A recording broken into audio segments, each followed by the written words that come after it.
Hello, everyone. Once again, a warm welcome from BMC 92 group. Um, we have been doing these webinars every Sunday now for the past few weeks.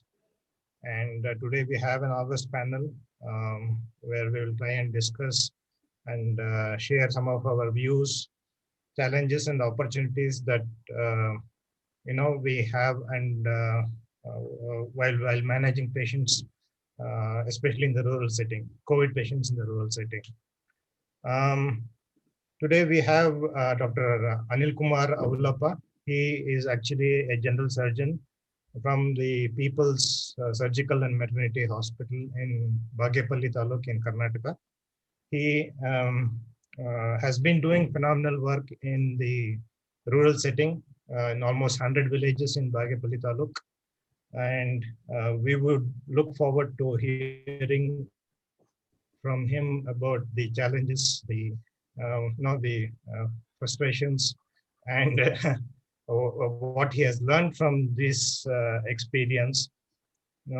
As a group, the Karnataka COVID volunteers team, we started this helpline for COVID patients about 6 weeks back in the beginning of May. And um, for the past week or a couple of weeks, there has been a decrease in the numbers, especially in the urban areas. But still, we do have pockets of COVID infection in the rural areas. And these are very poorly served areas, many Adivasi areas where we do not have even the basic facilities of a pulse oximeter or a thermometer. Forget about getting them to a hospital, do the RT-PCR and do the lab tests required. So these are the challenges that we face on the helpline while trying to help these patients. So hopefully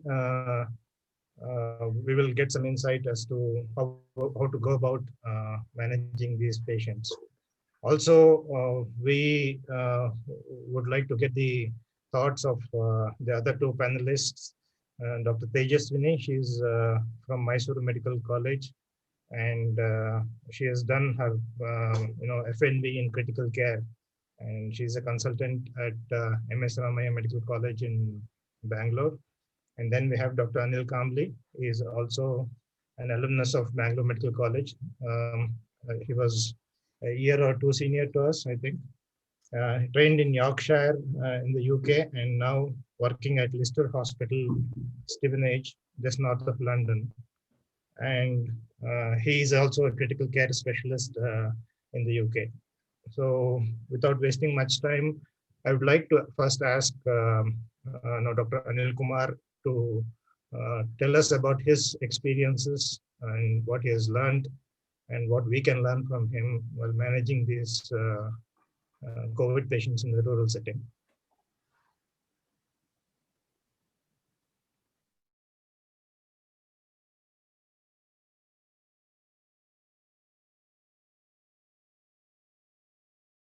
Yes. Hello. Am I audible now? Yes, sir. Yeah. Thank you all. See, rural, from the day the COVID began, actually, there was hardly any screening at our hospitals, most of the hospitals in rural area, because we never had the kits or anything that could screen whether he is COVID positive or negative, neither the rapid nor RT-PCR. Both were done till, a couple of months ago. They were done only in the government setup, and in the government setup only to the suspect cases and all. So initially, when the COVID outbreak happened, it was that we used to see all patients together. And then we realized that hospital would be the source of infection. So what we did was we took up the syndromic approach where see, whoever have got the symptoms of COVID were actually diverted to, and at least in my hospital, I did that. I had two separate OPDs, one for so-called non-COVID cases, and the other suspected COVID cases. those who have got the symptoms of COVID, we considered it as to be COVID, and then saw them separately in the OPDs, and then actually initially they were all sent back home, and uh, then a few days back they used to come back with severe infection, and then they used to go to the government hospital and get it done, because initially the regulations were not that everybody were allowed to test. I mean, whether they are COVID or not. Only those who are I mean, really symptomatic, and those who are not responding to certain treatment, and those who are above 65 years of age. So there were various guidelines released in now and then, and they used to change very often. And there was no certain way of functioning actually.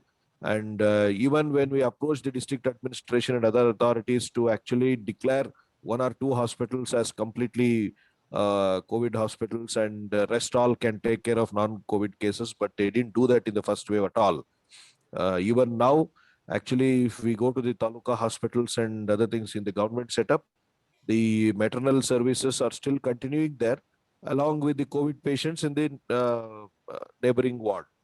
It is like that, same entrance and same pharmacy, same lab, and same people moving here and there into this ward and also to that ward.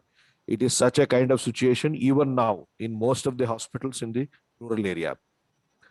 Uh, but having come through the disease for so long, I mean, I personally took a different approach to this. We, even in the first wave, what I did was we actually provided the pulse oximeters and infrared thermometers to volunteers. We set up volunteer team in about 200 villages then, and I had given them the pulse oximeter, infrared thermometer, and asked them to monitor the high risk population, and just to monitor the saturation level twice daily and see if it's dropping, then they need to come to the hospital or get tested or something like that. But that was successful until the lockdown was there, and slowly as the lockdown phased out, people became and the government also is responsible for that. They gave an idea that the COVID was over and we have overcome the COVID, and so people started relaxing, and then they could not sustain that.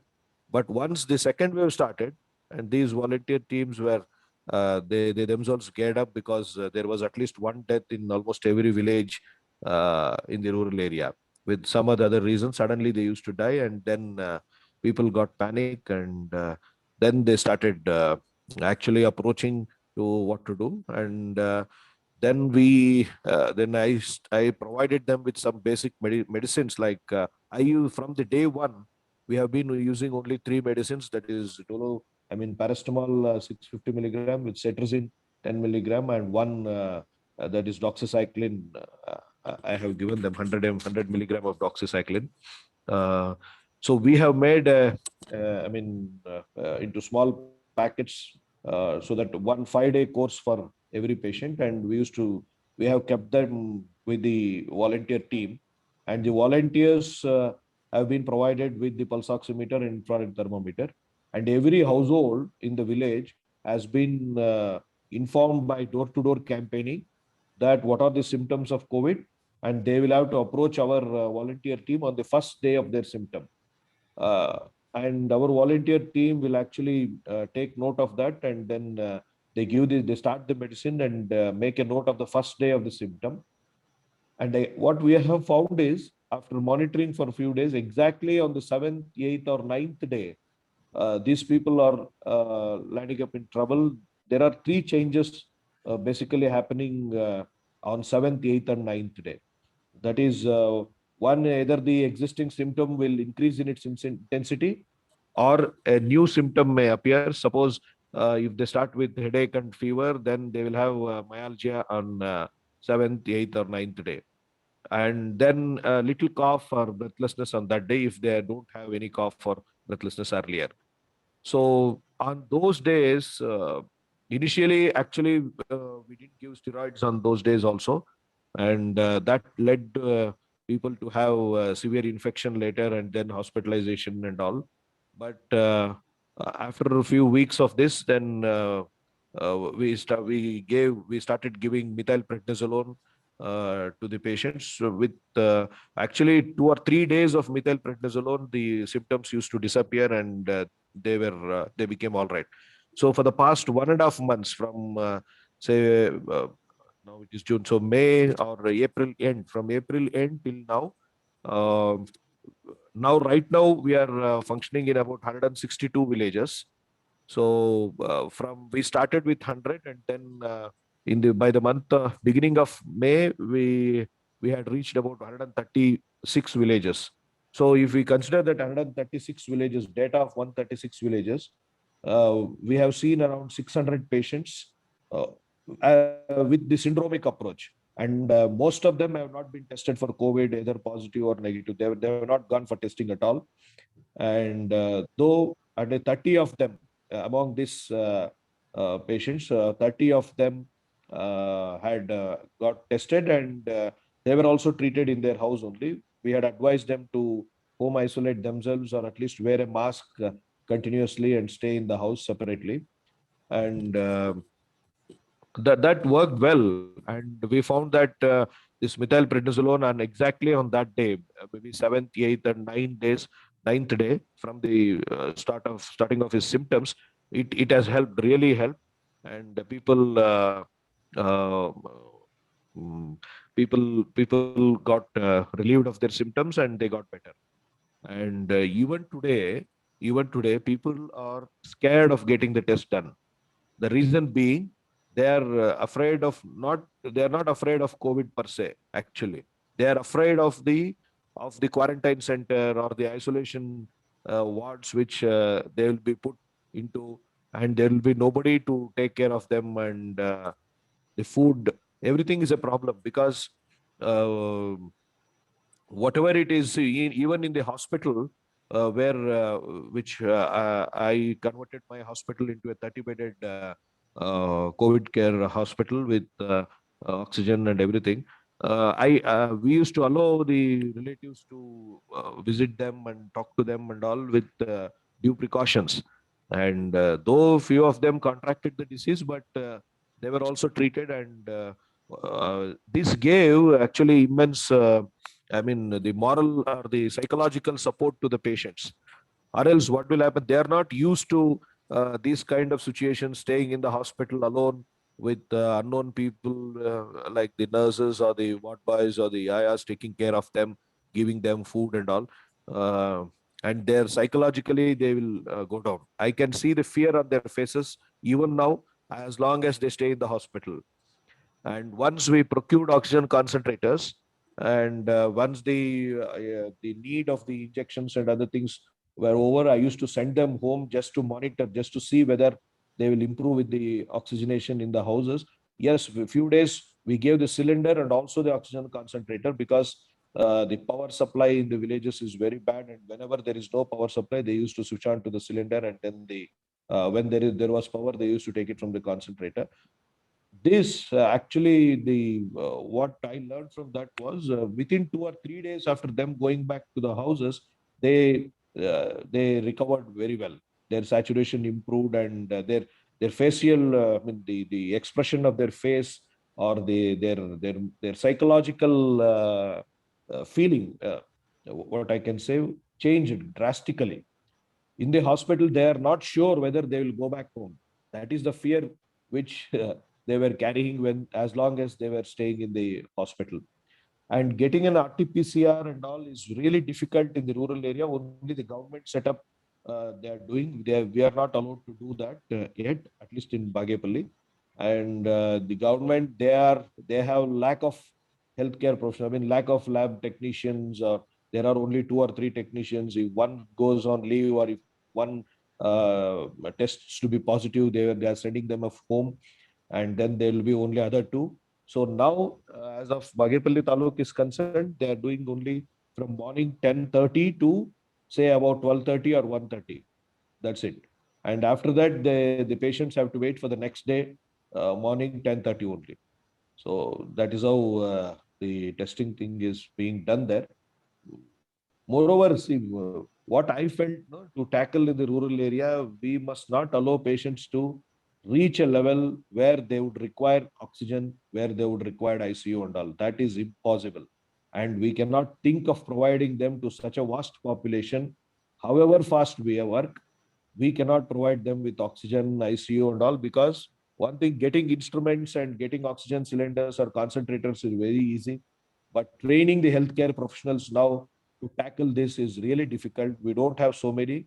And those who are there are at least 40% of them are not actually providing are not willing to work among the COVID patients because of fear.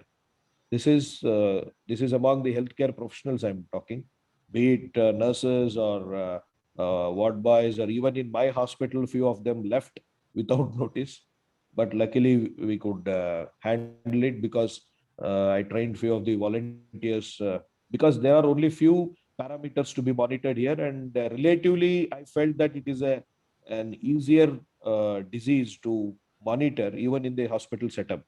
What we will have to do, we'll have to just monitor the oxygen level and see whether his saturation is good or not, and how is he, his general well-being, whether he is taking food properly or not, and whether he is having plenty of liquids. These kind of things even a non-medical people can handle. So what I learned from COVID is that best is that we keep the patients in their house and treat them. Second, early, we must be reachable to the patient, approachable to the patient, so that he can approach us early in his disease process, and we can treat them effectively. And third thing is, there must be a psychological support to the patients. We should not actually, I feel, we should not keep them away from their family and other things. It is really a very, pathetic situation to look after them in those conditions, because see, our people are not so educated, or they cannot understand that this disease, if their family member is there nearby, they may contract this disease. No, they feel that no, they are all right, and these people forcefully are putting into the isolation centers or the quarantine centers. So that is one thing. And the second thing is the requirement of the healthcare services uh, at the village level, or at least at the panchayat level, is uh, the necessity now.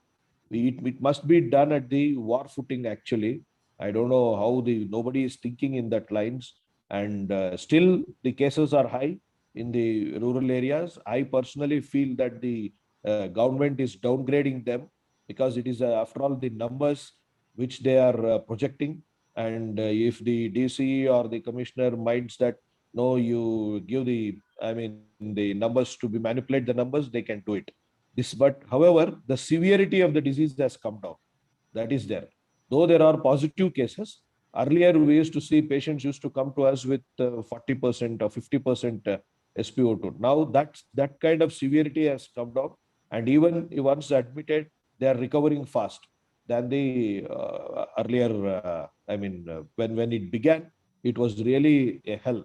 But now, okay, it is manageable. But however, the cases are high, and I think the caution and other things we must uh, we must continue.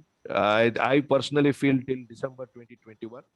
And also one more thing, because we're all doctors and from different places, I would request, see, I'm not able to actually uh, like for example, see now I'm sure that this is going to be there forever now with us. Okay, and this is one of the differential diagnosis in our, whenever a patient presents to us with cold, cough, fever, we have to keep COVID as a differential diagnosis now.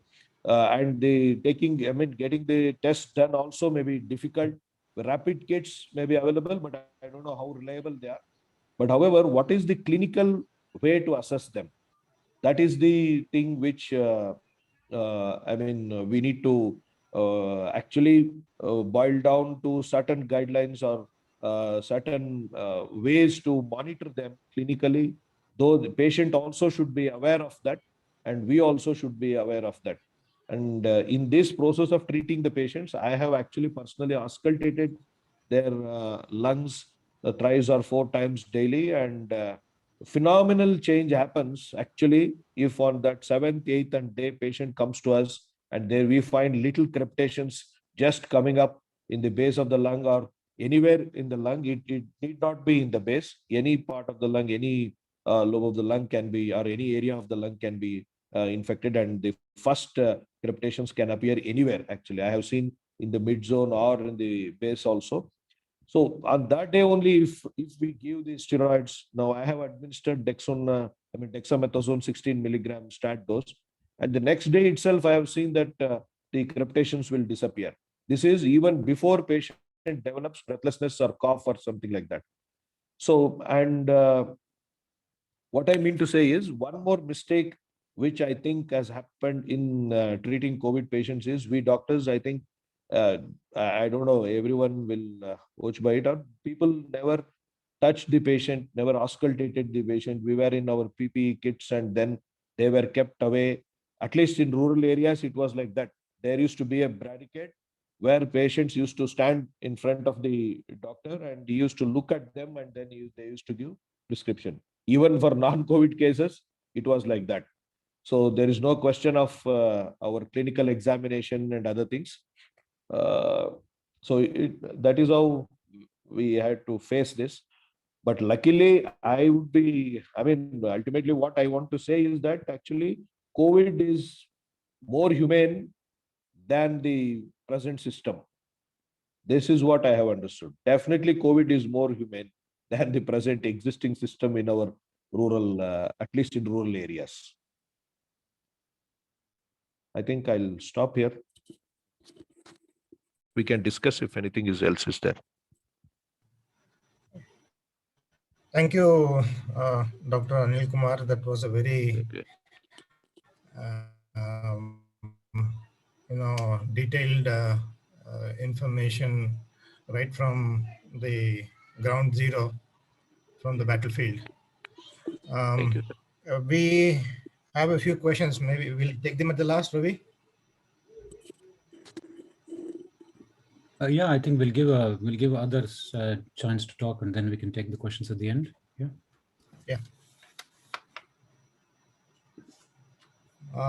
Yeah. So next we have Dr.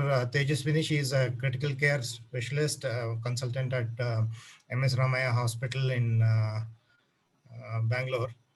Dr. Tejaswini, welcome to the webinar. We would like to know your views on the Hello, critical it's care not audible, management sir. of these COVID patients. So can you repeat? I missed that part. Can you hear me now? Hear you. Yeah, no, I was just welcoming you. And Okay.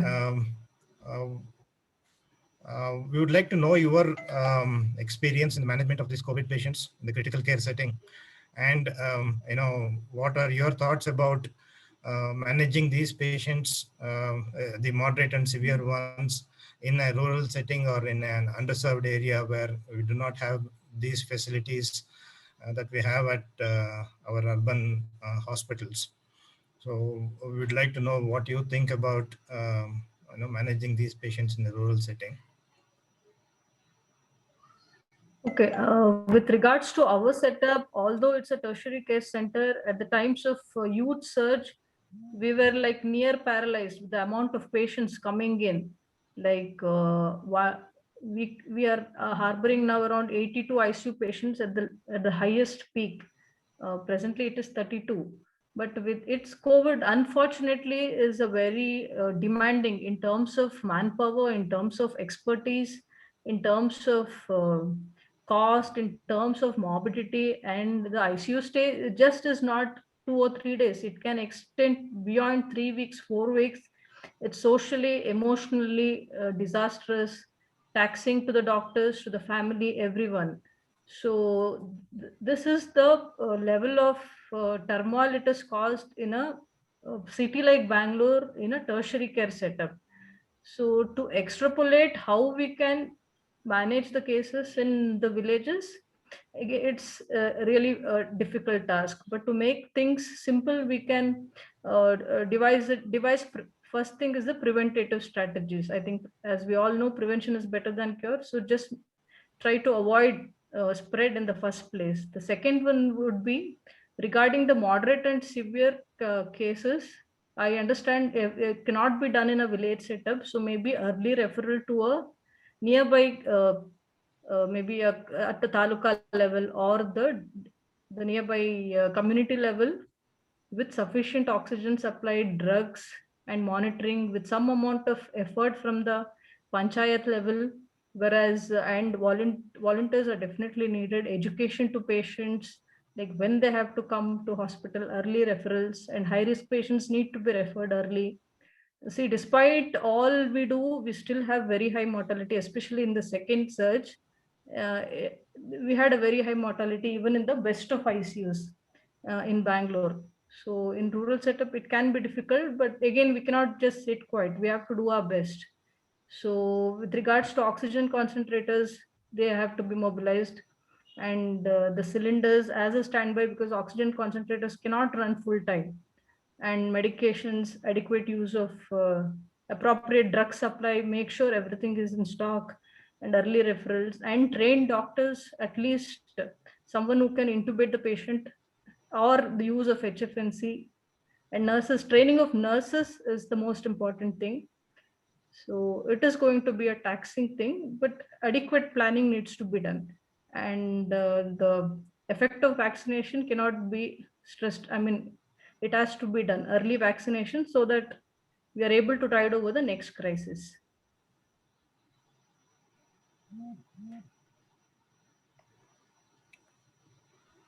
Yes, thank you, Dr. Tejaswini. With the expected third wave,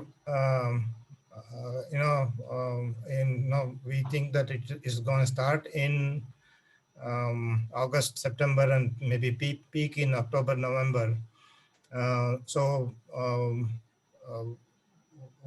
Where do you think we lack as far as the critical care setting or management of this moderately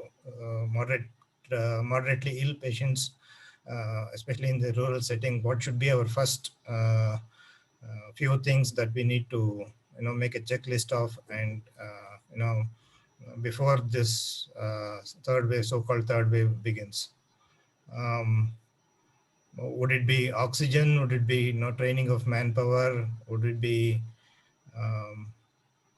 so what are your thoughts on that? Yeah, it needs to be multimodal. So just doctors cannot do everything.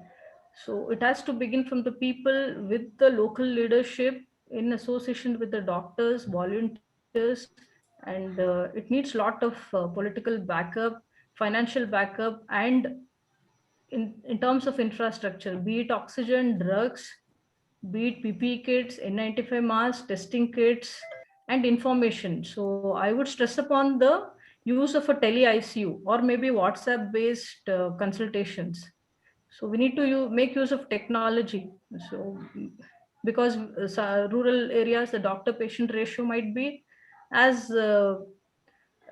bad as it could be. So I think tele ICUs can take over, and to some extent that can be used to help the hospitals.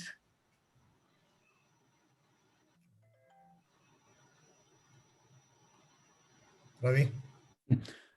Anil, the other Anil, there are various numbers floating about as far as oxygen numbers for maintaining or monitoring these patients saturation wise.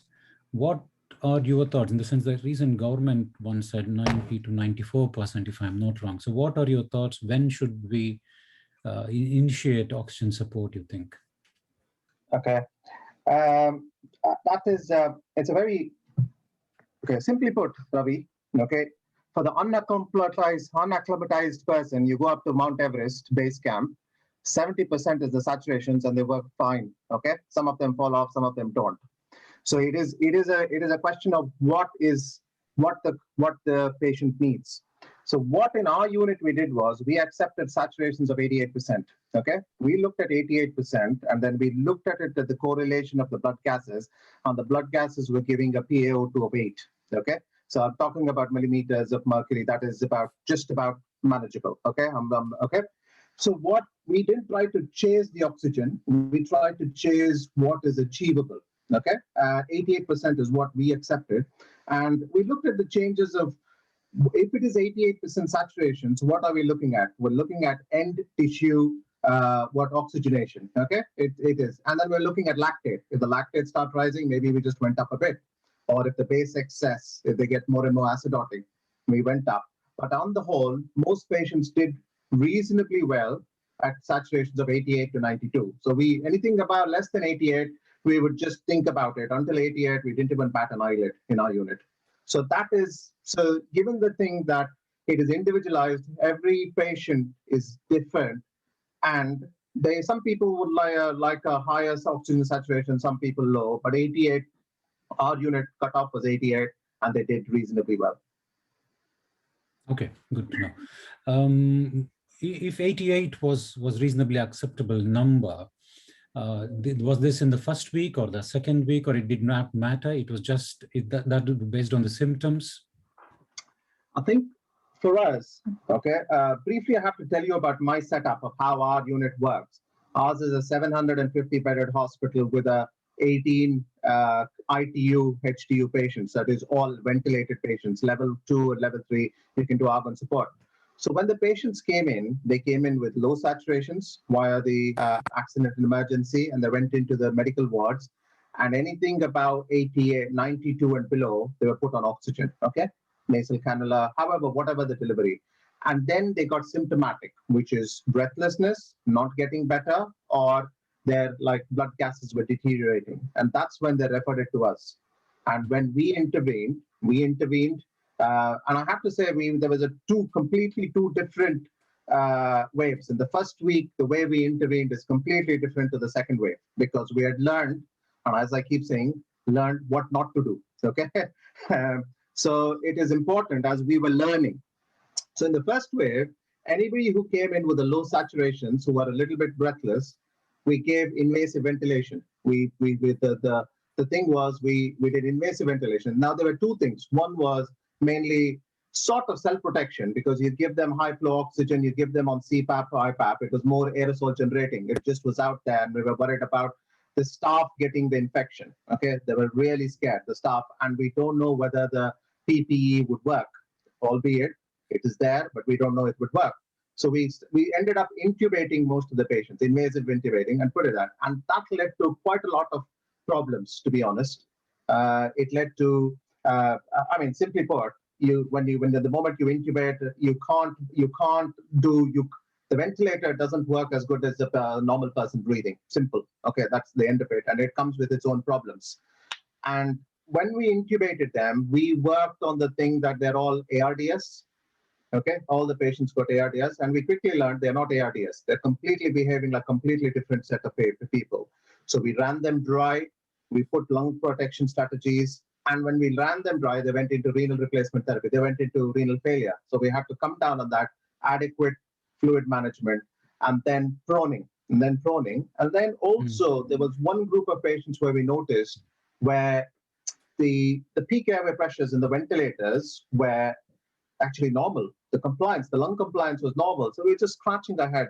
What is this? What could be? This is right in the first wave. And then we said, look, there's only two ways of oxygenating. Either it's the lung or it's the blood taking it away. Okay. So we thought there might be some emboli, and we thought, and then we said, okay, let's anticoagulate them. This is our unit. We started anticoagulate them in a slightly higher dose than normal. And then there was more evidence coming in from Europe, because they were slightly ahead of the curve for us. And they're saying, oh, we're seeing a lot of microemboli in the pulmonary vasculature, microemboli.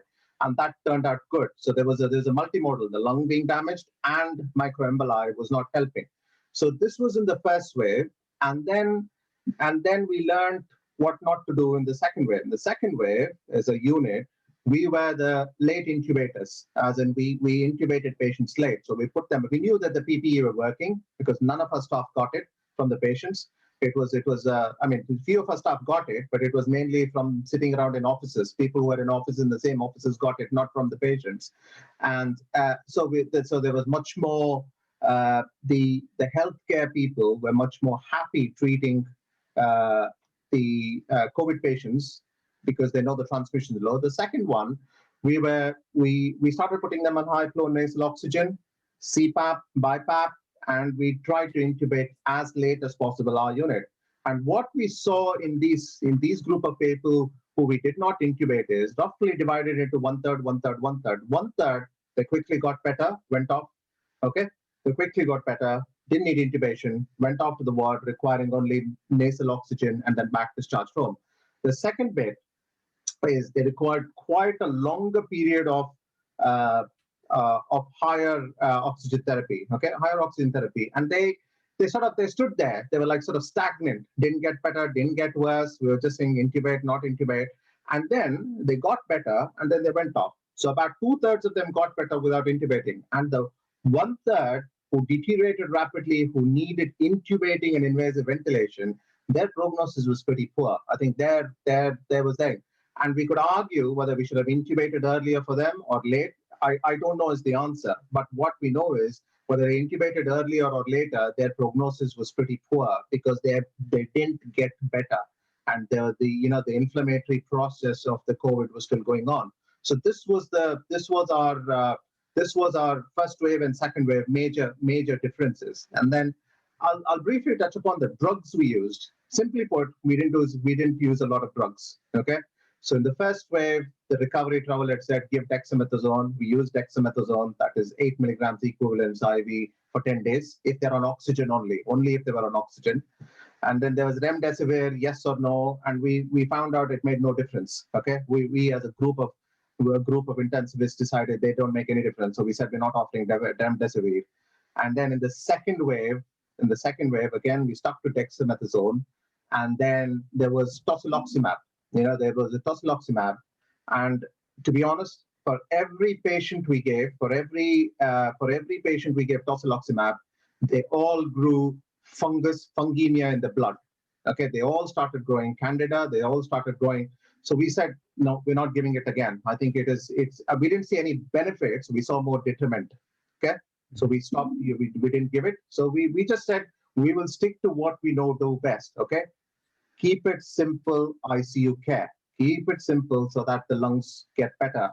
Less is more. Yeah, less is more. Less is more, absolutely.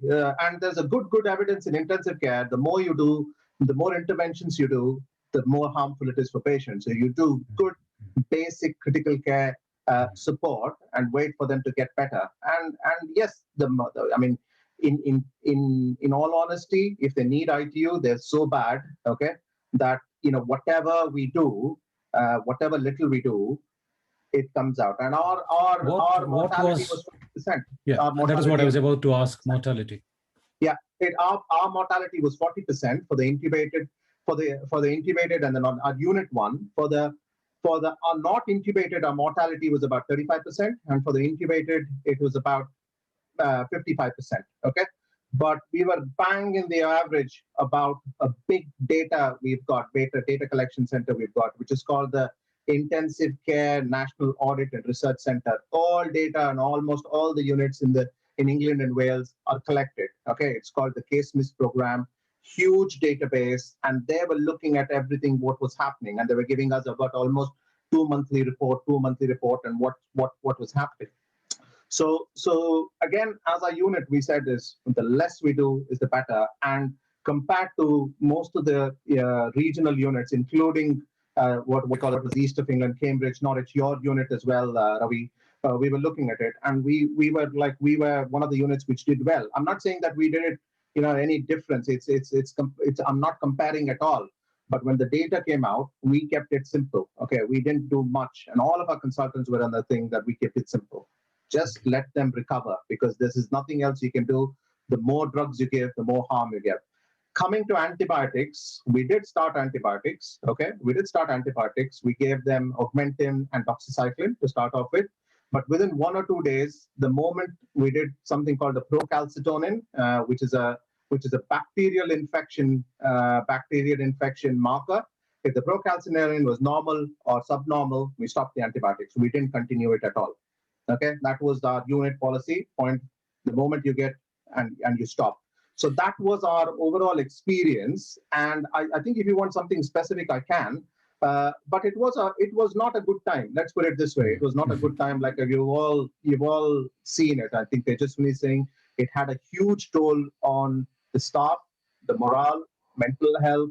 I had staff breaking down and crying, including me. I put my hand up and say, there's one point of time when I spoke to a patient's family, and they started crying on the phone. I started crying on their back on the phone. The nurses crying. We're all in PPE. It was a horrid time. And you've got to put your hands up and say it was not something which we want to do it again. But that's what happened. And we are, as we said, we're expecting the third one. And some clever people in Cambridge have already come up with a modeling that it's coming now to September. So we've been pushed to say keep ready. So we are in the process of keeping ready. We've already started a trickle of 1 or 2 patients in our unit. So again, staff are a bit twitchy, but yes, that's what we are. That's where we are. Thank you. Going back to Anil Kumar, you did say you started doxycycline. I think there have been a few questions. In fact, Anil Kamble also was mentioning in the first week. So my question to you was, should we wait it, or do we want to start right from the outset? What are your thoughts, Anil Kumar? Actually, we can wait. We can start with the symptomatically with cetirizine and Dolo 650, but because we are in the very rural area, sometimes we may lose the patient. The patient, if we are sure that we will be able to monitor the patient, then we don't require that. Sometimes these patients, they will, out of fear, they will change the villages, or they will go to Andhra Pradesh because it is a border town here. So initially we thought that even in children, that is a problem now, whether to start antibiotic early or whether to wait. Sometimes patients will not come for follow-up and we cannot follow them up. So that is the reason why we give them doxycycline. At least I have given them doxycycline from day 1 for 5 days, and then monitor him and see if it changes on 7th, 8th and 9th day, then we give them again, we start with steroids. Then within 2 or 3 days, it will come down, and after 14 days, we will monitor them, and then they're free. Thank you. There were a couple of questions which I want to take. Yes. One was, did you think migration from the bigger cities with lockdown, Bangalore or elsewhere, played a part? And second is, did you see, or are you aware of any incidents of mucormycosis?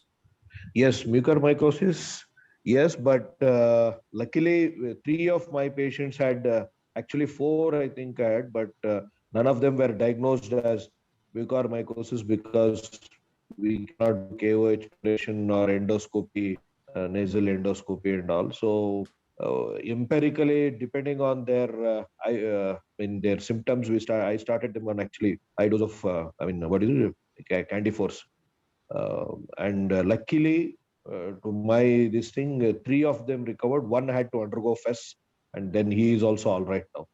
Actually, we didn't find it is because very early, as soon as they complain of the headache or a pain in one side of the face and eye, we started them on oral antifungal. See, here in rural setup, the place where I practice, people refuse to move out. They literally refuse. They say, no, we are better here, and if we are alive, we go home, or else we will not complain. We will not go out from Bagepalli. That is the kind of patients we get. Even if we educate them to go or to get tested and all, they are totally scared of Bangalore. Really, they are scared of Bangalore. They don't move out. It's a different thing that Bangalore was not admitting anybody as well without the BBMP number and whatever. Yeah, Umesh, you wanted to say something. So these few cases of mucor that you saw, what do you think were the common? These few cases of mucor that you saw, what do you think were the common features? What would be the contributing factors in these patients? Sir, all 3 of them were badly diabetic, uncontrolled. Even if whatever amount of insulin, 30 units, 40 units insulin, even IV insulin in two of the patients. The sugars were not under control, and actually two of them were youngsters, and they were not known diabetics or anything. With this, when we started giving them steroids and other things, they developed the hyperglycemia, and then it went up. And the symptoms, all three of them presented with the headache and retroorbital pain, pain on the maxillary region on one side, and swelling. I can share the photo. I don't know. One had the typical proptosis kind of thing, as we see in thyrotoxicosis. That boy had to undergo FES. I mean, boy in the sense he is around 26, 28 years old. So he had to undergo FES, and now while they did FES, they have done the KOH preparation and they have sent it for culture and everything, but the fungi was not detected there. Maybe it is acute suppurative sinusitis or something like that. I don't know. But maybe because of the early intervention because after developing the symptoms, he went there almost after 20 days for the FES, after repeatedly requesting him, because once it started on the one eye, then that reduced with the oral antifungal agents, and then promptly it appeared on the other eye. After a few days, it appeared on the other eye. Then I suggested them to go. CT, I felt, is not so useful. I got a CT done, but there was no information. They just gave it as a pansinusitis kind of picture. Maybe MR would be better. I don't know, but the symptoms are classical. These patients, were they on steroids and oxygen, sir? Yes. They were. Their CT also was bad, and even now, one of the patient, he's still on oxygen concentrator in his house, but he is better. Uh, as sir was mentioning, the oxygen level and the patient comfortability is actually in few patients, even if it is 70, 74, they will be happily walking around. And few patients, as soon as they go to the washroom and then come back, they almost collapse.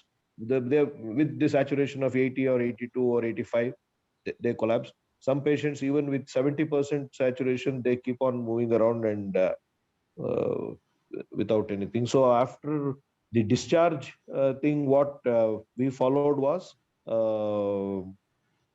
where if patient is able to do his routine activities comfortably, like using the washroom while eating food, he should not be breathless, or he should not develop fatigability and these kind of things. And if even 86 or 87 saturation, I have discharged with giving them concentration to their concentrator to their houses.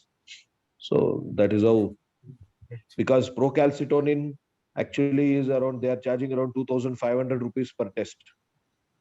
I mean, so if we send this COVID profile, once they are charging around 7,100 rupees for that LDH, D-dimer, C-reactive protein, serum ferritin, and procalcitonin.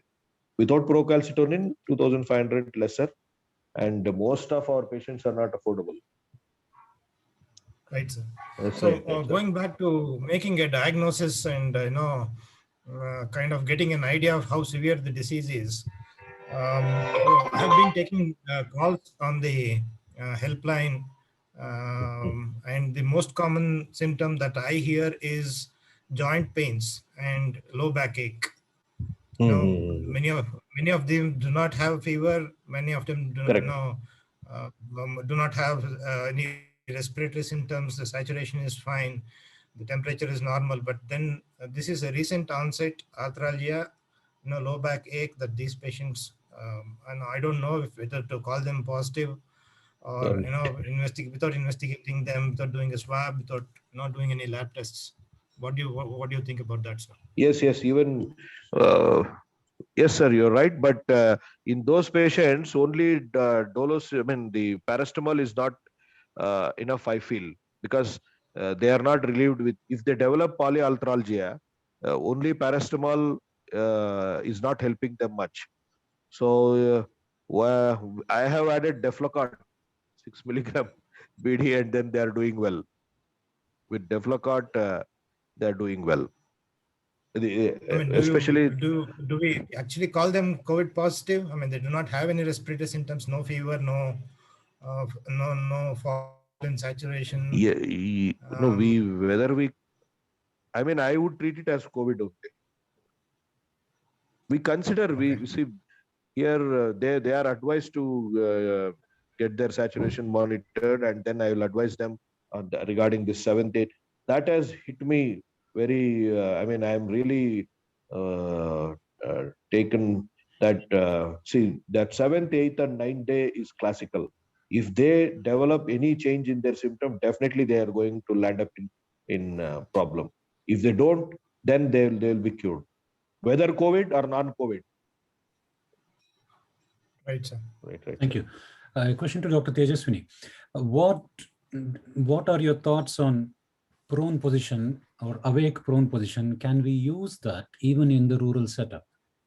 Yeah, that's a definitely a cost-effective, the simplest method that we could adopt in rural areas.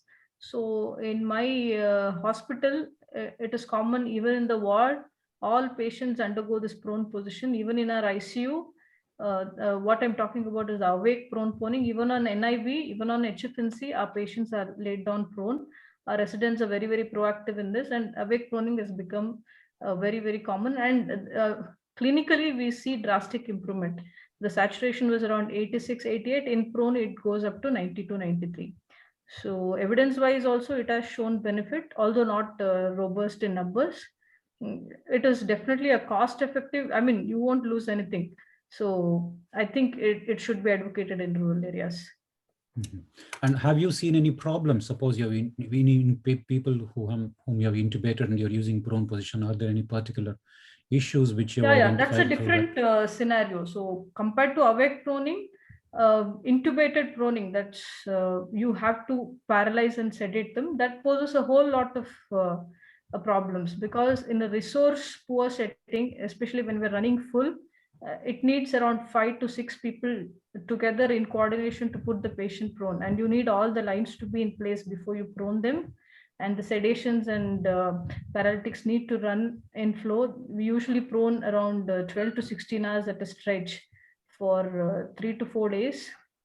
Uh, uh, and then they show some improvement, or usually they do not. And sometimes if they're too hemodynamically unstable, we do not do it. Also, physical pressures like on the face, we need to protect, put padding over the eyes, genitalia, stomach, and all those things, position. And even our right tube feeding has to be continued, provided with a slight head up position. And all lines needs to be carefully taken care of. That sounds very much like UK practice. Anil, did you see any particular issues with proning in your practice or in your unit? No, I think Tejaswini summed it up very nicely. In our practice, okay, simply put, all the surgeons, we had a proning team, okay, all the surgeons who were not doing elective surgery were drafted in, okay. So we had a proning team in the first wave. We had ENT surgeons, and then the orthopedic surgeons, and then the vascular surgeons. There was nothing going on in theater, so they were all there. And yes, so we had we got into it was initially we got a SOP done for that. We got an SOP done of how to do. We had videos done, and we had videos put out for everybody to see, all our whole staff. We did the videos. And then, yes, practically, like Dr. Tejaswini has very clearly stated, when we did prone, they had to be stable, not on a lot of inotropes, cardiovascularly stable, and the lines and all there. Yes, when you move it, we've had line dislodgement, we've had intubated dislodgements, and some patients we noticed didn't get better. In fact, got worse. Okay, a couple of them. So we had to deprone them very quickly. And again, we left them for about 12 to 16 hours. But head tilts, we did head tilts every 4 to 5 hours. So it was there on the board. Every patient who are prone, this is the time to deprone. This is the time for head tilt. It was run like a military operation, and most often than not, it worked. And these are all intubated patients, and the non-intubated patients, we did them self-proning, and it was quite beneficial. And most of the patients were like, very cooperative when they were awake, when they were doing the awake proning with high flow nasal oxygen and on NIV, non-invasive ventilation. They did turn around, and we did. And of course, when you turn around, there's a brief moment of dip when the saturations do go down, and then they start picking up. That's when we all, as I keep saying, I've got 5 million gods and I pray to them, one works. Thank you. Tejaswini, you were about to say something. After that, it'll be Anil Kumar. Yes. Yeah, actually, when we are at our highest peak, I mean, when at our surge, it becomes labor intensive because on a day we might be intubating 7 to 8 patients, and they might deteriorate so soon. Logistically, it might not be possible for us to prone them to. And unlike H1N1, it's a different scenario here. So in H1N1, it was very simple. Like, you put them on ventilator, you prone them, because you have very few patients, like 4 or 5 patients in a unit at the highest peak, and then you have resources to do it. But in a surge like this, it's almost like at a war foot. You intubate one side and then you see some already arrested. So you might not, it may not be a situation where you can optimize treatment and give a prone position to everyone who's intubated. If you go by the books, which says as soon as PO2 by FiO2 is less than 150, ideally you need to prone, but this might not be possible in a surge like this, in a pandemic like this. So that's where we lag behind. This is what I feel. Thank you. Anil Kumar. Sir. Here, what I practiced that we have these chest tables. I mean, we gave 2 pillows on the chest tables and asked them to sleep as they used to sleep, as we used to sleep on our desks during the college days. So that position, neither the back nor no prone. I have not allowed them to lie down also. Give them the back support with the bed, and others we have got those backrest kind of things, and the table. And one more thing to read the oxygen consumption. See, I used the rebreathing bag. I mean, connected the rebreathing bag which we get in the vein circuit. These bags which come with the mask, no, those are not so effective, I found. So we connected. I ordered some rebreathing bags on Amazon, got it, and then we used to. Connect a connector was devised. So the rebreathing bag mask and that connector I used to that, and with another connector I connected to this bag. That brought down the requirement of oxygen.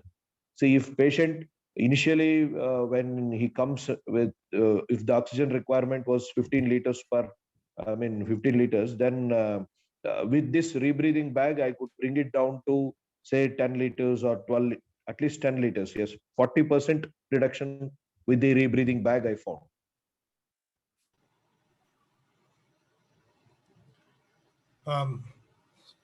I'd like to take you back to some of the basics. You told us about doxycycline, sir. What's your take on ivermectin, favipiravir, remdesivir? Nothing. No remdesivir, no ivermectin. I have not used it all. I second that. I agree with. I mean, they are all. I mean, good. It's to make the patient and the doctor feel happy. Okay, but it doesn't work. Only thing is NX, this low molecular weight heparin and higher antibiotic. I will start with piperacillin, tazobactam, and if oxygen requirement is coming down with that, fine. If not, we will switch over to meropenem and linolazid. Linolazid is actually working well, I feel.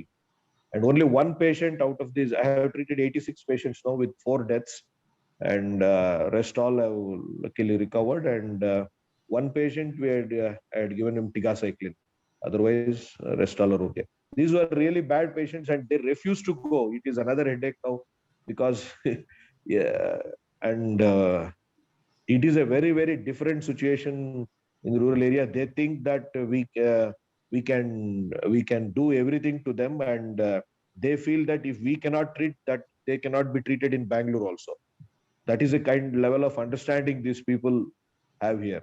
And one more thing is, for the past, because we have certain record of, now we would have developed certain rapport with the patient, because I'm there in that part at least for the past 10 years. My parents are there for the past 40 years. So they have there the opinion among the villagers is that if we refer them to Bangalore or somewhere, then they won't come back. That means it is a serious illness, and so they refuse to go.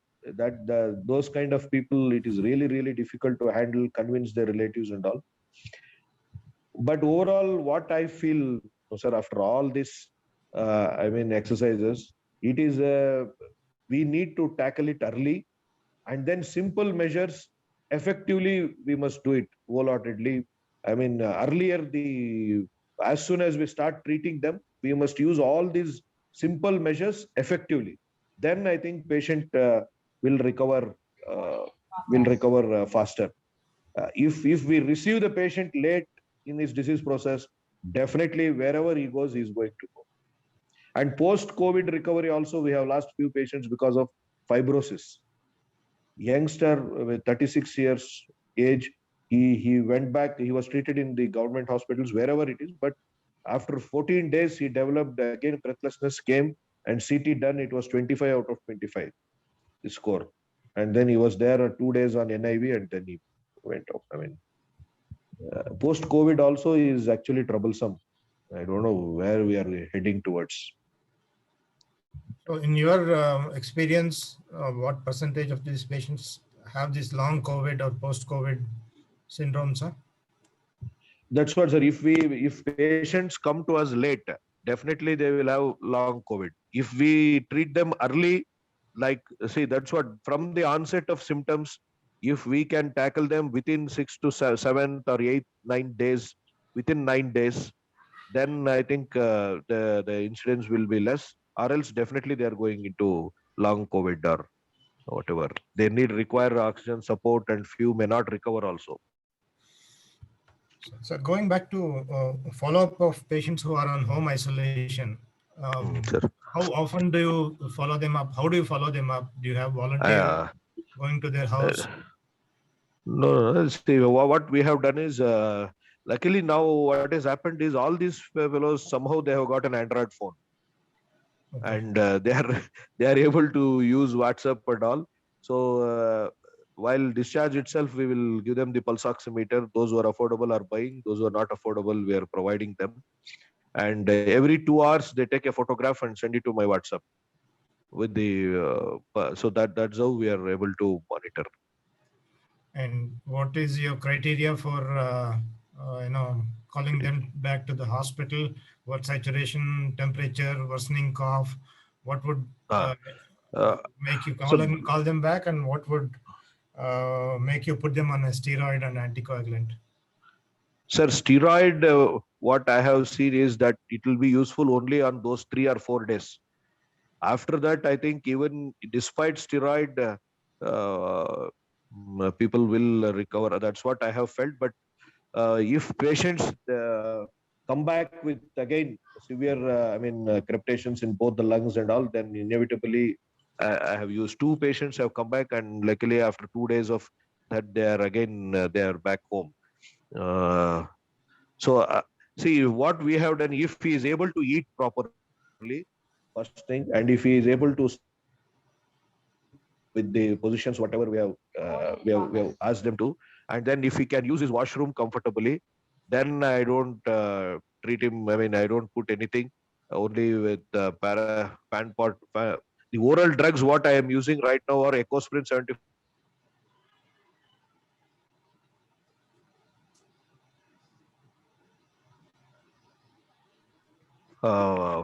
Pan 40. That these are the 3 drugs he goes home with. And any disturbance in his routine activities, he will be called back. Even if the saturation is good, I am calling them back. Right. Right, sir.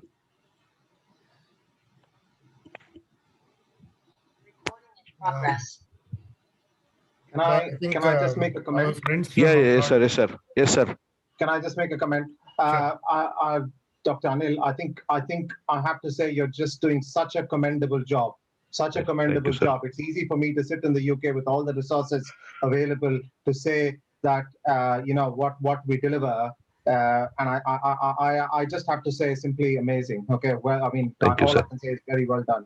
Thank you. Thank you. Thank you, sir. Our friends from abroad have a couple of questions now. Syed from UK is an orthopedician. He wants to know why there is a sudden decline in the number of cases. What do you think? So one is maybe because of the lockdown, we are not having so many cases. We should see once the lockdown lifts off, how will be the situation here. But in the village,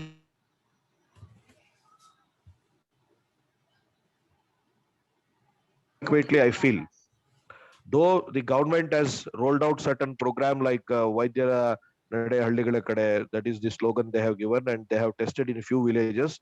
Now I feel last couple of days government also is complacent, thinking that we have overcome the second wave in India. That is their understanding right now. So once the lockdown is lifted, then we'll have to see how what will be the situation. Right. Syed also wants to know how the situation is in Julpalia near Mittemari. He has some emotional attachment to that area. Yes. No. Julpalli also has got cases, and it's not, see, all over Bagepalli Taluk, it is the same situation. Initially, those villages which are closer to the town had the more infection and more deaths, and later it was a centrifugal kind of thing. From the epicenter was the town, and from the town it decimated.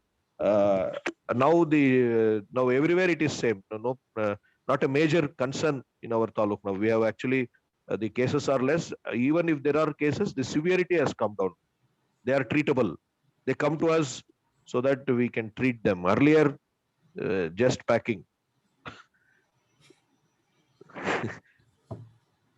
And regarding vaccination, sir, I think even if they do it in the war footing, it will take another year for us to vaccinate all the population with 2 doses. So one side, people are actually not cooperating because few of them have seen complications of vaccine, like they had severe fever and they had respiratory problem, and then they had to be admitted to the hospitals and all. But the problem with vaccination here in rural area is that nobody is taking responsibility once the patient becomes sick after vaccination. That is the problem. It is a headache of the patient again. So he tells, right now I am all right, and why do you want to inject me and give me fever, and then I should go to the hospital? That is the kind of attitude the people have developed now. So even the government officials are finding it difficult to vaccinate, and so they have brought in so many things, like we will not give you that ration thing. No, PDS, from the PDS system, they have linked to that. They have linked to their Aadhaar card, and so many efforts. How? Because nobody is taking the responsibility of vaccination problems, people are refusing. Suppose if anybody has fever or something, if there is somebody to take care of them, then I think we can convince them that we are there. You can come up once if you are sick. Neither the government is taking, nor the companies, nobody is taking the responsibility. That is why people are actually shunning off vaccination. Vaccination rate is poor.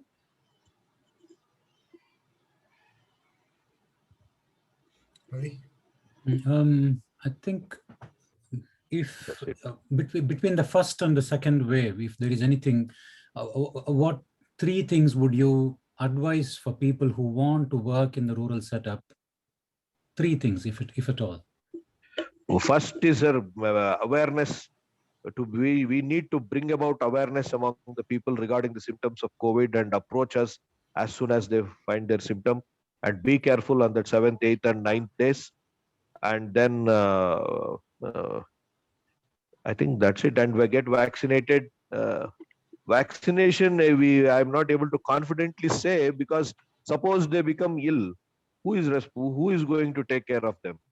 That is a problem. Suppose he was all right now and he gets the vaccine and then he becomes seriously ill.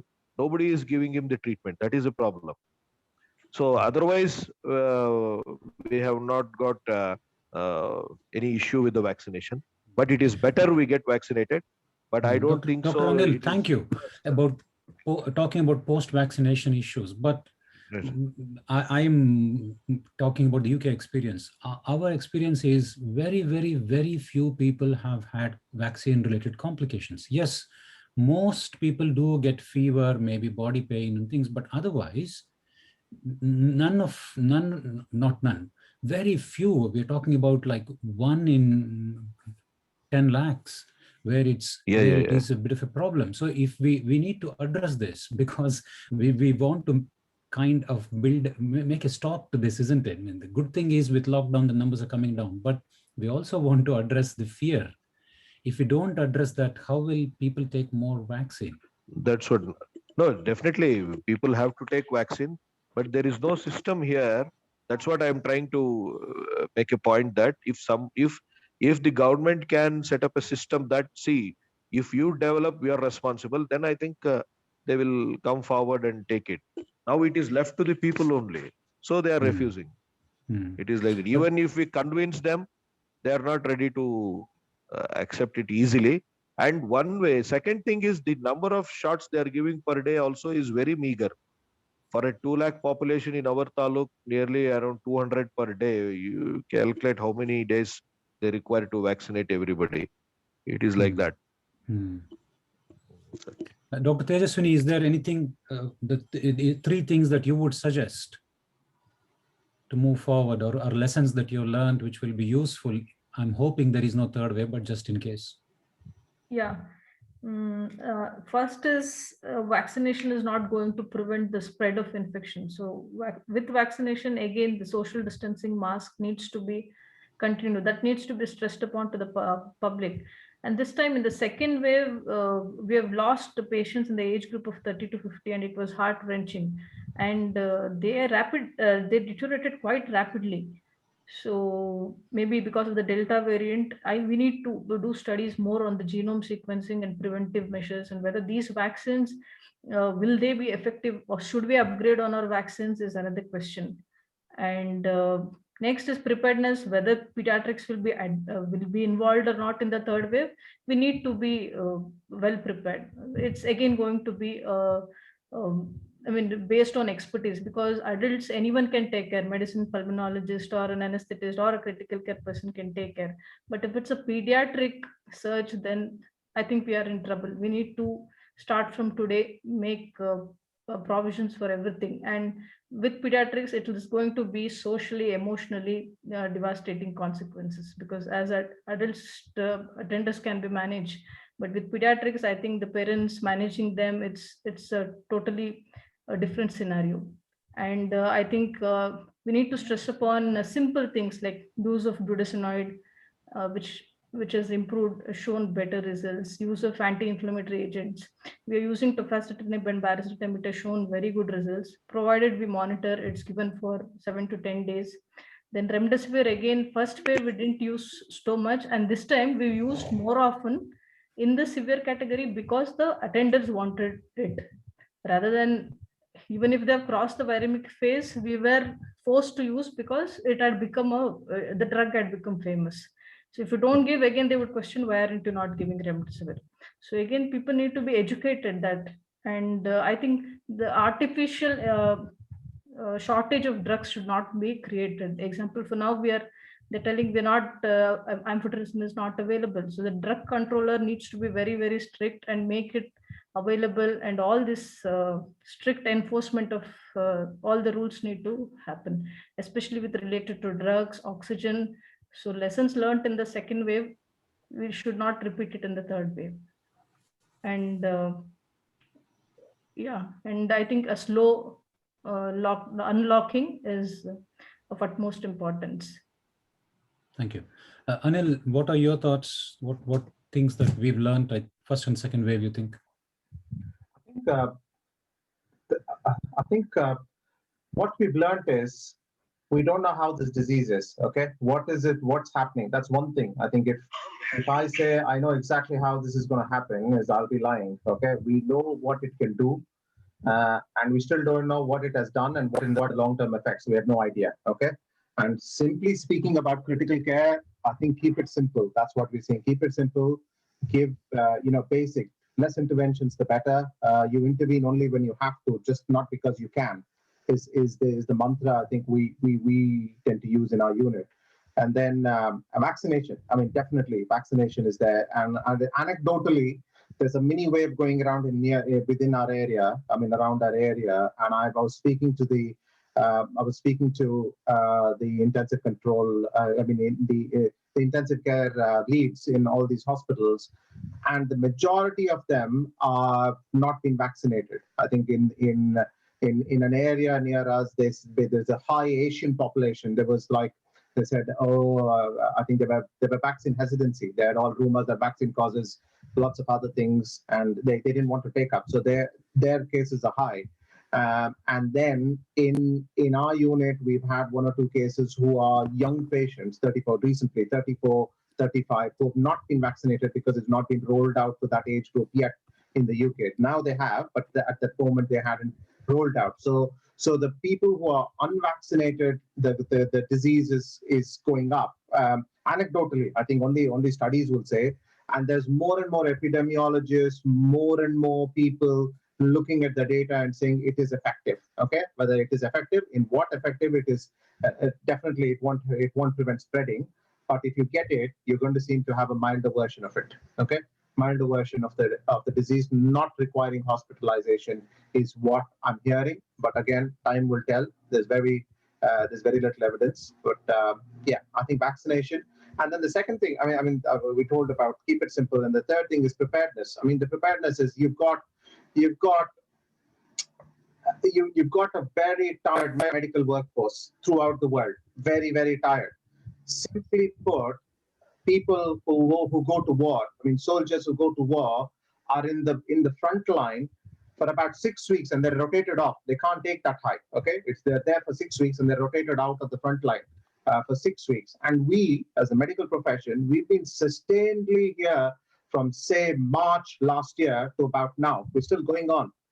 They're still going on. Say for simple, if there is another wave, it's the same set of doctors, you, me, everyone else treating these patients. And there is fatigue. I mean, there is going to be fatigue.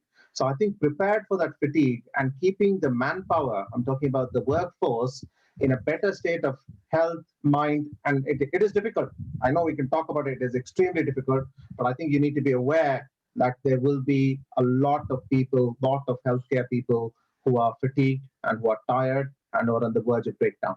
I think that's what look out for. Look after your personnel and the units, and everything will look after itself. That's my mantra.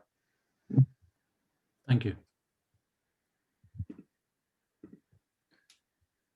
Umesh, you want to ask anything? Just wanted to ask Anil if the numbers are going up in the last few days in UK. Yeah, they are going up, Umesh. They are going up, and it's not that high that we should be concerned about. And again, it's the Delta variant.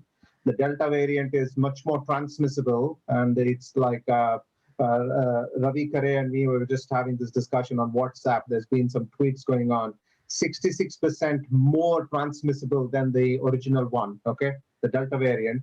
And it seems to be affecting the school-going children, and which is a bit worrying. Not that and we've already, as a part of the National Intensive Care Society meeting, which I'm a part of, there's a WhatsApp group. We're already looking at how best to manage pediatric patients, as Tejaswini said. You simply put, if the numbers are high in kids, you're more than likely to have more severe disease in a certain population. So how are you going to look after them? Because the pediatric intensive care are far limited, and most of us don't know how to look after sick kids. Adult intensivist, I'm talking about. We don't know, and the emotional bit of it comes in. So that has been discussed. I don't know. Only time will tell. I hope not. I've got my fingers crossed. I hope not. But if it is, then I think we're in for a long, hard time.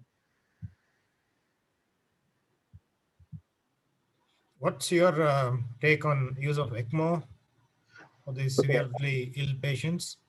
Okay, ECMO, anecdotally, the first wave, anybody we put on ECMO or who would transfer to ECMO, I don't have the data, but that's a good question. Anybody we transfer to ECMO, there was 100% mortality, okay, in the first wave, or I have to look at the numbers, but that was what we were in close collaboration with one of our sister, one of our very close ECMO units. The ECMO units are isolated when we have to transfer the patients into the ECMO unit in the UK.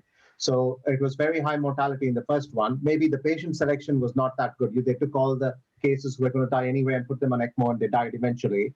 This time around, they were much more proactive and took them earlier on. I don't know the data, but there's lots of people who have recovered on the second wave. Okay, and you can argue they were mainly young people with single organ failure, just the lungs failing, which they recovered.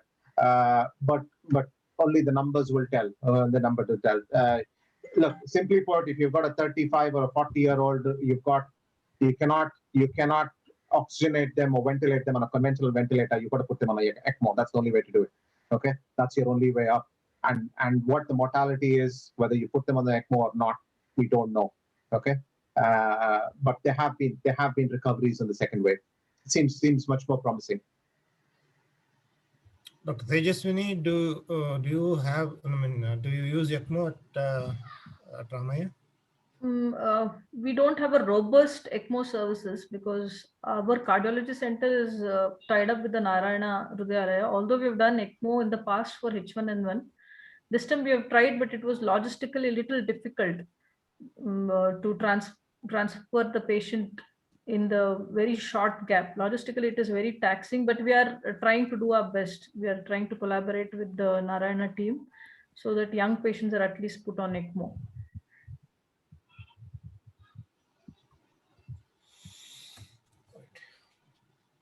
Ravi?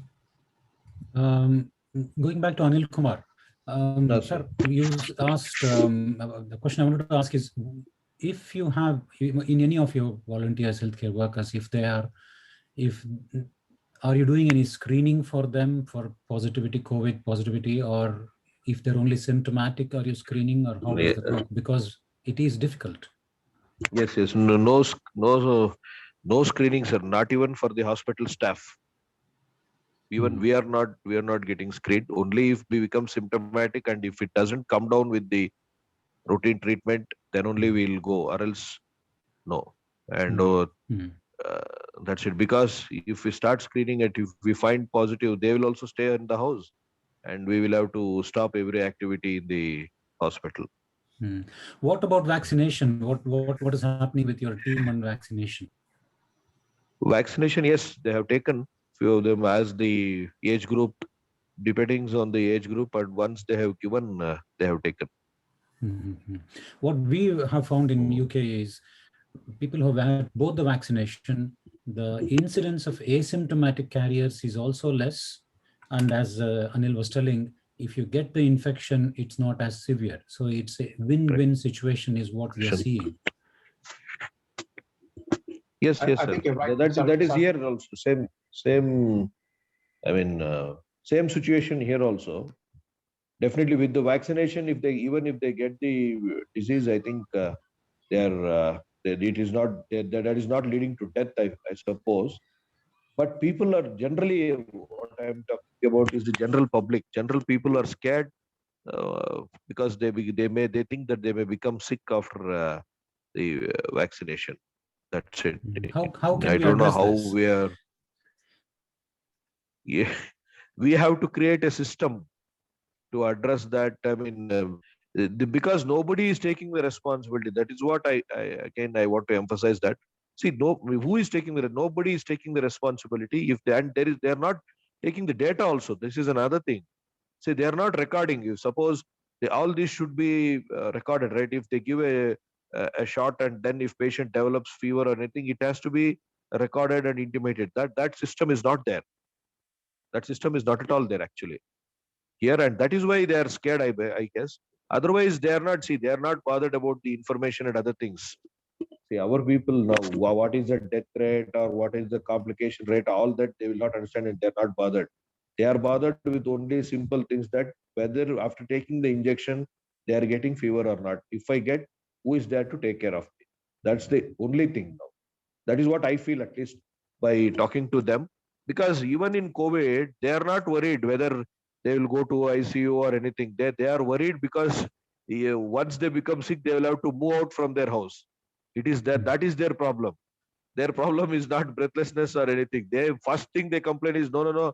If we get tested, then they will put me in the isolation. I don't want to test it. I don't want to get tested. That is what I think Vasu should answer on this, because Vasu also has done. Vasu is there always with the people.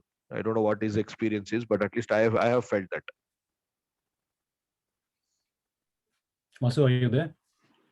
Yeah, I'm here. Actually, Dr. Sylvia, one of the public health doctors, she's also here in this meeting, and she has also written her opinion in the chat box that somebody has to take responsibility for the post-COVID symptoms.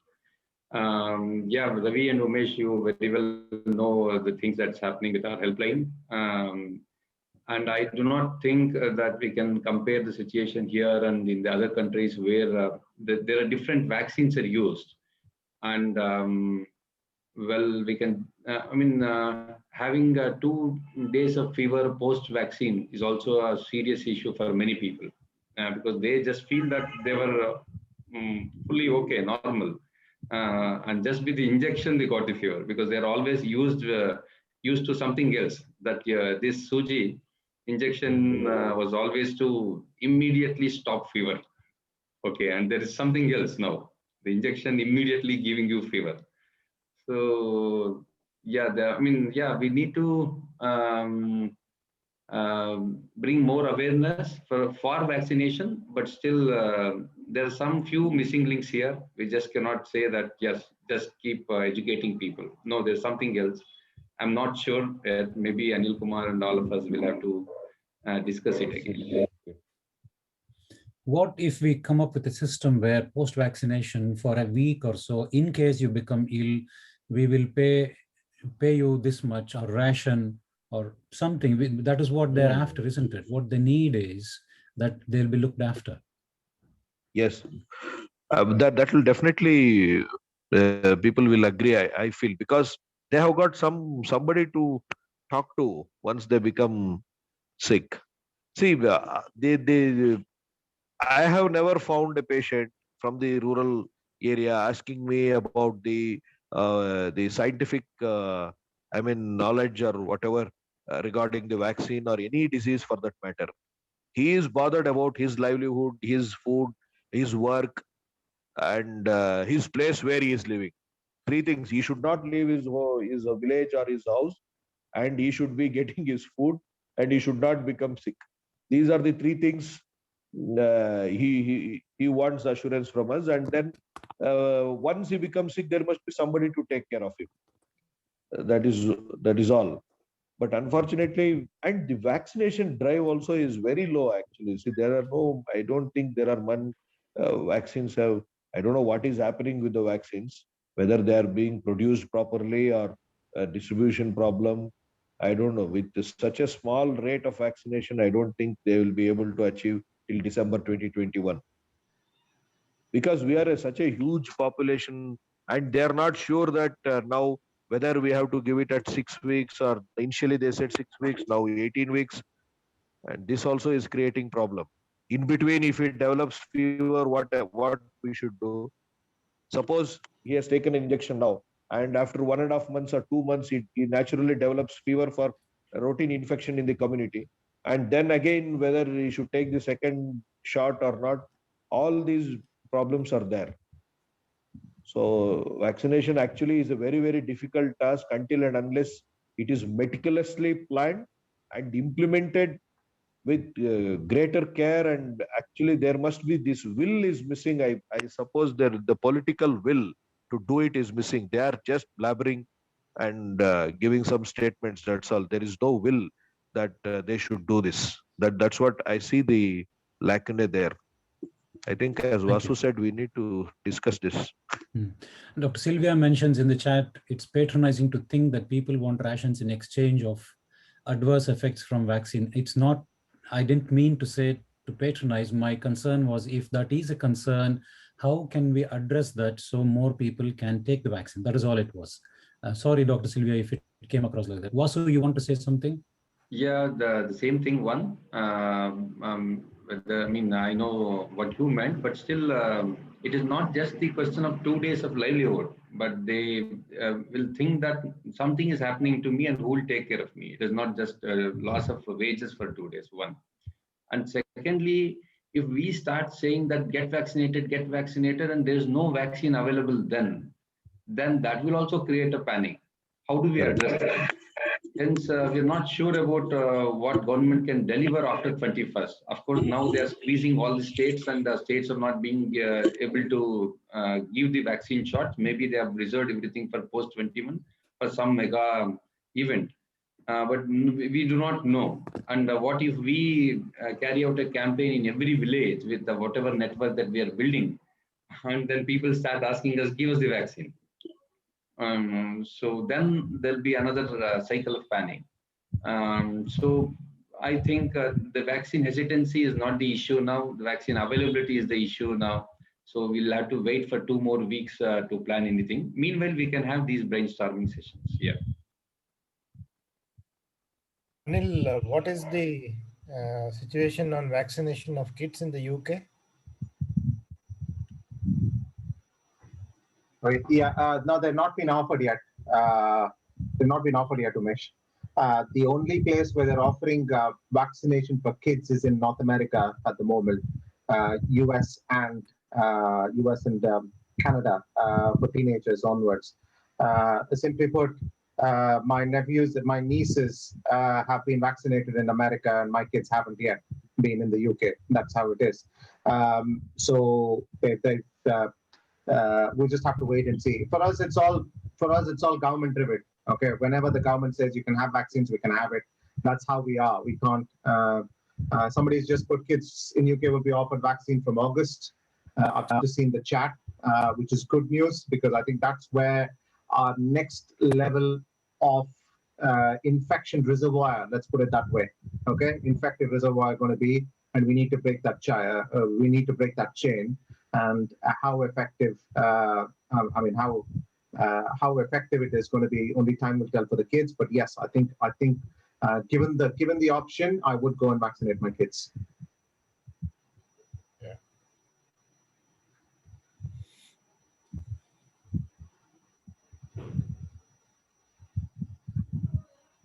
Any other questions, Umesh, in the chat? Oh, I don't think so.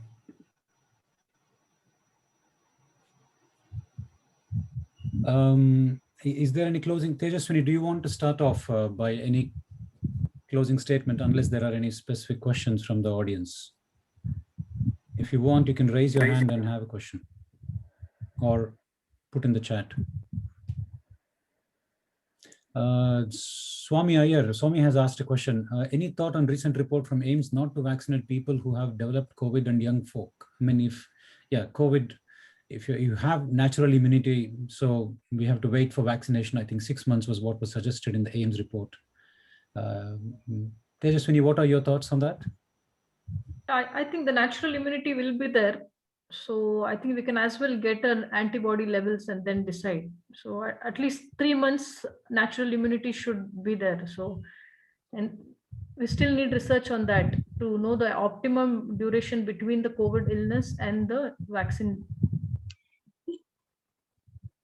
Yes, I think every country is coming up with its own rules and regulations, and probably every state for that matter in India. Anil Kumar, what are your thoughts on that? That we wait, probably what in Bagepalli, what proportion of people have got natural COVID now unrecovered, so they don't need vaccine at least for a few months. What are your thoughts on that? I think more than 50% would have got, actually. Definitely. Because we are not testing them. The testing rate also is not so high. Otherwise, definitely nearing 50%. So that could also be a reason why the second wave is coming down. Numbers down. Yes.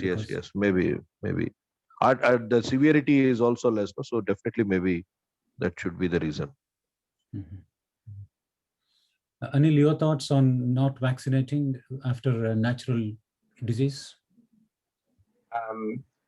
Yes. I've got mixed feelings about it. I think if they are offered, if you've got a natural immunity, offer it, take it as a booster dose. Okay, that's how I would look at it. But I think I agree with Vasu that if you've already got immunity, then you just prioritize that.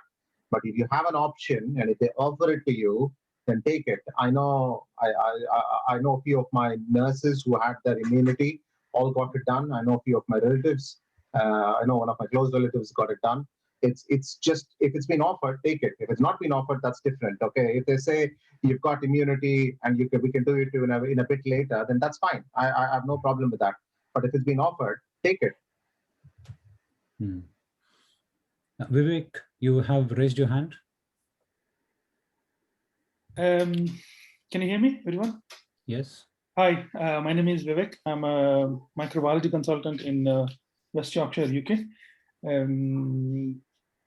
The reason why they're offering the vaccination to those who are infected is for two reasons. One is we don't know how long the immunity lasts. That's the first thing, because we know the disease only for the last 18 months. Yep. We did not even know the spelling of COVID in Christmas 2019. So that is how the situation is. So we are still learning. As Dr. Anil said, we know less than 1% about the virus. We still don't know a lot more than what we thought. There is much more to study. The immunity, we don't know immunity, how long it's going to last. B, we don't know if the natural immunity offers lifelong protection. And C, we also don't know whether the natural infection or confers immunity against variants and mutation. We have had a bad experience here in the UK where we have seen during the winter flu that the immunity offered by the vaccination in the last winter flu doesn't protect you against the winter flu this time. And that is what the difficulty is. So they're not trying to take any chances. And that is why they're offering the vaccination into all, whether you have had infection or with COVID or no. At the same time, leaving that out, Vivek, leaving that out, my question is, if we don't know about the strain change and all that, fair enough. But if there is limitation as to how many vaccines are available for, I mean, hypothetical situation, I'm not saying where and what, then would it be prudent to wait for a few months as the AIMS report has suggested? Yes, I'll tell you the rationale for why the AIMS is not offering. You've got a pool of people. One is those who have not been exposed to the COVID virus. And the other pool is those who have been exposed to the virus. Now, when we say mutation, the change in the genetic material is 1% or less. So there would still be some amount of cross protection from your natural infection. It may not prevent you from getting cold, cough, and fever and all, but it will definitely prevent you from going on ventilator or die. But so if you have 500 vaccines and you have got 1,000 patients, 500 are vaccinated and 500 are unvaccinated. Sorry, if you got 500 doses of vaccine and 1,000 people, of which 500 had COVID, 500 did have COVID, by offering the vaccine to those who have not had COVID, you are protecting them from being admitted, needing ventilator, and needing ICU bed. Three things you are protecting, but you are not protecting them from developing fever, cold, cough, running nose, anosmia, all those things. They will have some mild infection. If they will have mild symptoms if they develop COVID, but they're protected from getting a severe infection. And that is the whole rationale for what AIMS is doing and what they did initially here in the UK as well.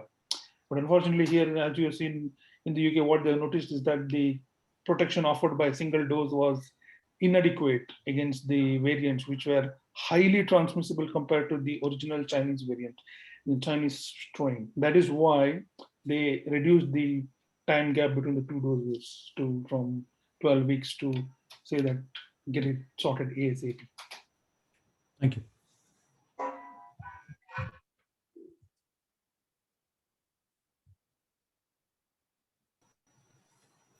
I think it's fair to say that it's been a very good session. Swami has asked a question. With the Delta variant, the number of asymptomatic patients may be much lower than the original one, and hence some rationale to go back to staggered vaccinations. You always keep learning. Umesh, you want to say something? No. I think it's only fair to say that it's been a very good session. Thank you, everyone. I was hoping to get Dr. Satishan, who works in Anikal, but I think he came for a very short duration. He did mention it's his day off and network issues. It's possibly that is what it is, I think. Dr. Anil Kumar, you're doing a fantastic job. Thank you very much for joining us. Do the panelists want to say anything before we kind of tie up the conversation? Yeah, and Seema also wants to say something. Yeah. Sorry, go ahead. Okay. No, Seema, is this said? Seema wants to say something. Oh, okay. So this is Seema Kengeri. I wanted to. I'm one of the one of the BMC 92 group colleagues with Dr. Vasu and Ravi and Dr. Umesh. I wanted to say that we host these webinars every week on Sunday, and the last part of the webinar conversation was a fantastic segue to for me to introduce that next week on Sunday we are planning to have immunologist Dr. Swati Shukla to address some of these vaccine and immunology questions specifically. So I would really request all of you to attend next week's webinar where we tackle some of these questions in detail. Thank you. Thank you. Anil, you want to say something? I just want to finish off by saying, I think keep it simple. The less is more. We don't know anything about the disease. Just wait, give supportive, in intensive care I'm talking about, give supportive treatment, wait for the patient's natural immunity, natural thing to take over. What we have noticed is most of the drugs don't work. And I think I'm with Anil Kumar, Dr. Anil Kumar with this, remdesivir, like tocilizumab, ivermectin, I think they all don't work. Antibiotics, if there is signs of infection, yes, please start antibiotics. Yes. And keep it simple. Don't do. And there's more and more in the wider world of critical care, intensive care medicine. There's more and more evidence to keep coming that the less interventions you do, the better outcome the patient is. And please don't do an intervention just because we can or you want to. Thanks, Anil. All right, sir. Thank you. Tejaswini? This COVID is an enigmatic and perplexing disease. So I think it's more of unlearning rather than learning. So what we're doing in the first wave, we're not doing it in the second wave. So we need to be upbeat and updated. For this, we need to have, such forums are encouraging so that our knowledge is updated. And coming to vaccination, unfortunately, I've had 5 deaths in the last 2 weeks. Most of them were our relatives of our staff nurses or our doctors who were vaccinated with 2 complete doses, but they still had a very bad course and all of them succumbed despite the best measures. So all preventive measures. Were there any specific comorbidities these people had, or? Yeah, one of them, most of them were diabetics, but still doesn't explain, at least the severity, how they progressed was really perplexing. One patient, I think he was our anesthesia consultant's father-in-law. He progressed very rapidly within 5 to 6 days. Despite early hospitalization, he was hospitalized. The next day he was tested. So we still need to be very, very careful. And yes, vaccination should be promoted, but then the vaccination, I don't know, we still need studies to see how efficacious it is. Where are the loopholes, whether we need to upgrade on our vaccines with regards to Delta variant. Thank you. Anil Kumar, final say for you. Yenila, sir. Thank you. Thank you for inviting me and allowing me to share my work. Thank you very much. It's our pleasure to have you on the panel, all of you, for that matter. I think this video will be available soon on our YouTube channel. But if any of you have any questions, please do send it or keep talking, and that is how we learn. Umesh, do you want to say anything at the end? I just want to thank everyone, and please do attend the webinars in the future. Next week we have, like Seema said, we have the one on immunology and vaccination coming up. Now it's been a year and a half since this pandemic broke out, and we still don't know jack about this. And I think the best weapon that we have is vaccination.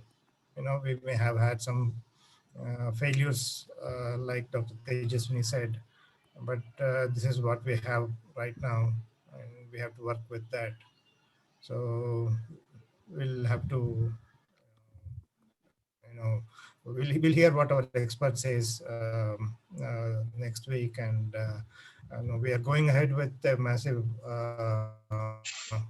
rural outreach soon, and hopefully we will try and get as many people vaccinated, blunt this so-called third wave. Thank you. Thank you. I think with those comments from Umesh, I think we'll close it. Thank you. Thank you. Thank you. Thank you. Thank you. Thank you, guys. Thank you, sir.